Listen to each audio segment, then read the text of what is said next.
Assalamualaikum warahmatullahi wabarakatuh. Perkenalkan, nama saya Fitria Syari Febriani, NIM 2019 1023031132 dari kelas G. Saya membuat video presentasi ini untuk memenuhi tugas UTS dari matkul karir dan psikopreneur. Jadi kali ini saya akan mempresentasikan rencana pengembangan diri atau self development plan yang sebelumnya sudah saya buat. Rencana pengembangan diri atau self development plan yang pertama yaitu kita harus memiliki tujuan dan aspirasi masa depan. Tujuan dan aspirasi masa depan saya yaitu lulus tepat waktu, bekerja sesuai passion atau bekerja pada bidang yang sesuai dengan bakat dan minat saya, lalu naik jabatan sesuai kemampuan.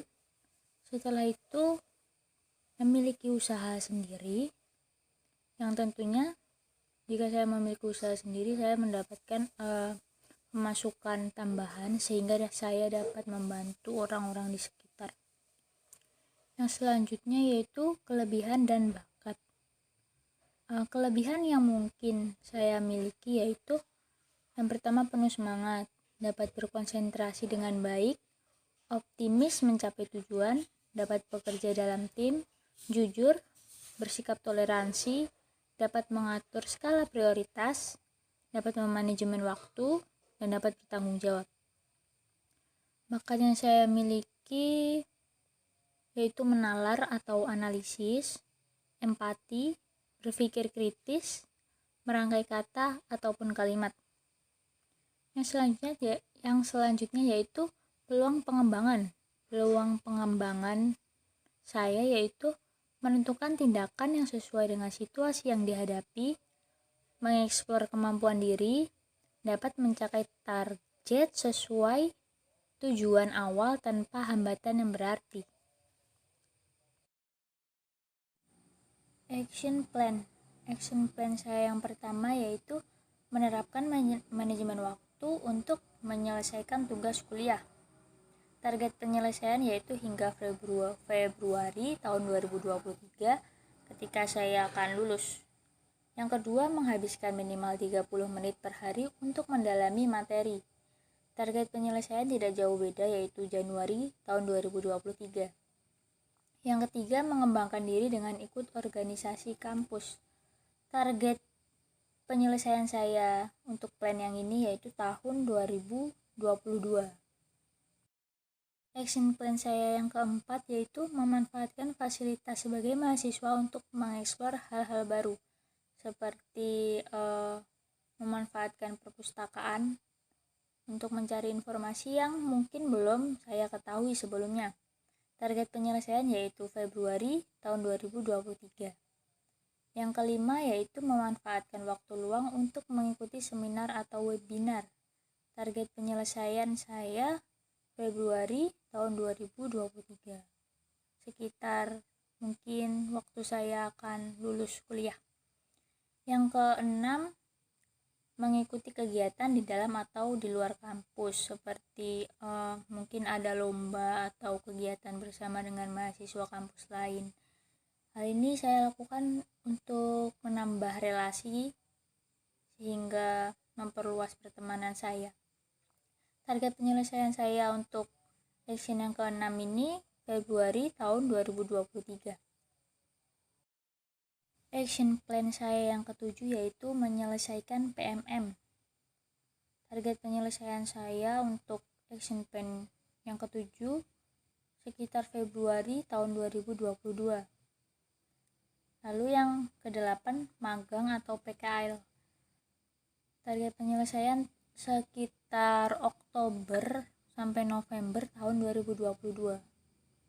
Lalu yang ke-9, menyelesaikan skripsi. Target saya yaitu Januari tahun 2023. Lalu action plan yang ke-10, sidang. Target penyelesaian saya yaitu Januari tahun 2023. Lalu yang ke-11, lulus atau wisuda. Target penyelesaian saya sekitar akhir Februari tahun 2023. Yang ke-12, mencari pekerjaan. Setelah lulus, saya akan mencari pekerjaan dengan target penyelesaian atau saya harus sudah mendapatkan pekerjaan maksimal bulan April tahun 2023. Action plan selanjutnya yaitu menjadi pegawai tetap. Ketika saya sudah mendapatkan pekerjaan, lalu bekerja selama beberapa tahun, saya berharap atau menargetkan tahun 2026 saya sudah bisa menjadi pegawai tetap dari perusahaan atau instansi tempat saya bekerja. Lalu yang ke-14 yaitu naik jabatan. Setelah bekerja beberapa tahun menjadi pegawai tetap, target penyelesaian saya untuk naik jabatan yaitu tahun 2027. Lalu yang ke-15 memiliki usaha sampingan. Ketika saya sudah mempunyai pekerjaan tetap dan saya sudah berada pada posisi yang cukup baik, saya bercita-cita memiliki usaha sendiri yang nantinya akan menambah pendapatan saya sehingga saya bisa membantu orang-orang di sekitar saya dalam hal apapun. Jadi ketika saya sudah cukup mapan, saya bisa membantu mereka yang sekiranya masih memerlukan bantuan. Target penyelesaian saya untuk memiliki usaha sampingan yaitu tahun 2029. Jadi itu tadi pemaparan tentang rencana pengembangan diri atau self-development plan yang telah saya buat sebelumnya. Untuk bisa hidup dengan lebih baik, harus diawali dengan berdoa terlebih dahulu kepada Tuhan. Lalu setelah kita berdoa, kita harus merencanakan apa yang ingin kita dapatkan atau tujuan dari hidup kita. Kita harus merencanakan itu terlebih dahulu. Setelah kita membuat rencana, kita harus melakukan usaha untuk mencapai tujuan dari rencana yang telah kita buat. Setelah kita berusaha, lalu kita berdoa lagi, memasrahkan semuanya kepada Tuhan. Untuk hasilnya, bisa mencapai tujuan dari rencana yang telah kita buat atau tidak, itu tergantung dari Tuhan. Yang penting kita sudah berusaha, karena walau bagaimanapun rencana Tuhan itu pasti lebih baik daripada rencana manusia. Jadi kita meskipun tujuan kita belum tercapai, kita tetap harus bersyukur dan terus berusaha hingga mencapai rencana yang telah kita rancang sebelumnya. Demikian presentasi dari saya. Apabila ada kesalahan kata, mohon maaf. Wassalamualaikum warahmatullahi wabarakatuh.